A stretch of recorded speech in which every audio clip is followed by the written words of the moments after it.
السلام علیکم، میں ہوں آپ کا عمر حسن۔ آج ہے 9 اپریل، چاند رات ہے، مطلب ایکسپیکٹڈ چاند رات ہے۔ یہ تو ابھی رات کو پتہ چل جائے گا جو لوگ چاند دیکھنے کے لیے بیٹھیں گے کہ ان کا چاند نکلا یا نہیں نکلا۔ تو ہوپ فلی کل عید ہوگی۔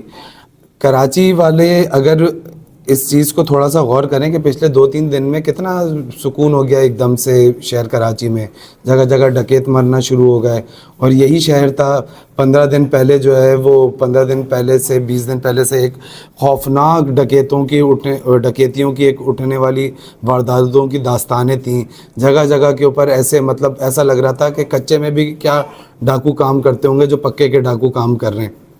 اور پھر یہ ایک دم 2-3 دن کے اندر جو ہے وہ چیزیں خود بخود سیٹل ہونا شروع ہو گئیں۔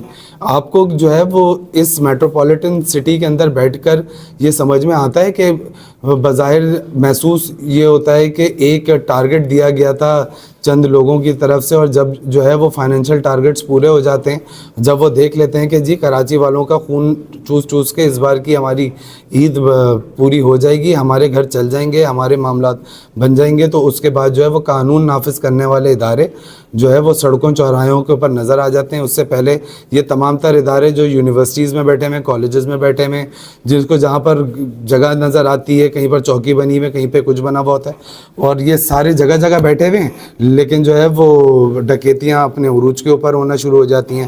ایسا لگتا ہے کہ کسی جو ہے وہ تھر کے اندر یہ شہر جا کے بس گیا ہے، کسی ریگستان کے اندر، یہ کسی جنگل، خیر جنگل میں بھی کوئی قانون ہوتا ہے، یہاں پر تو وہ قانون بھی نہیں ہے۔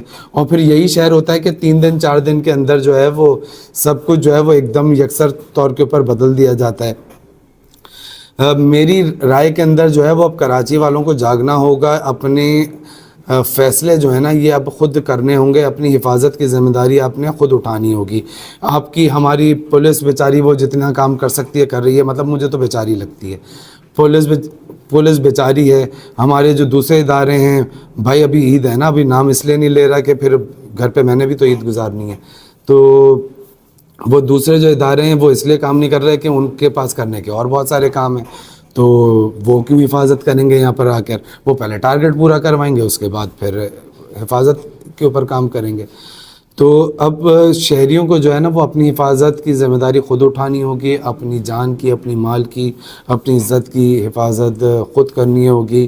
ڈکیتوں کو اب گھیر گھیر کے جو ہے نا وہ محلوں میں ویسے ہی مارنا چاہیے جیسے وہ ایک زمانے میں، آپ سب کو یاد ہے نا، وہ بھائی نے بولا تھا کہ بھائی وہ جگہ جگہ جو ہے وہ پہرے دیے جاتے تھے بھائی کے ٹائم پہ، اور بھائی جو ہے وہ حفاظت لوگوں کی انشور کرتے تھے۔ تو اب بھائی تو چلے گئے، بھائی رہے نہیں ہیں، لیکن محلے کی سطح کے اوپر آپ کو اپنی حفاظت خود جو ہے وہ انشور کرنی پڑے گی۔ تو آئیں اپنی حفاظت کرنا خود سیکھیں۔ بہت شکریہ۔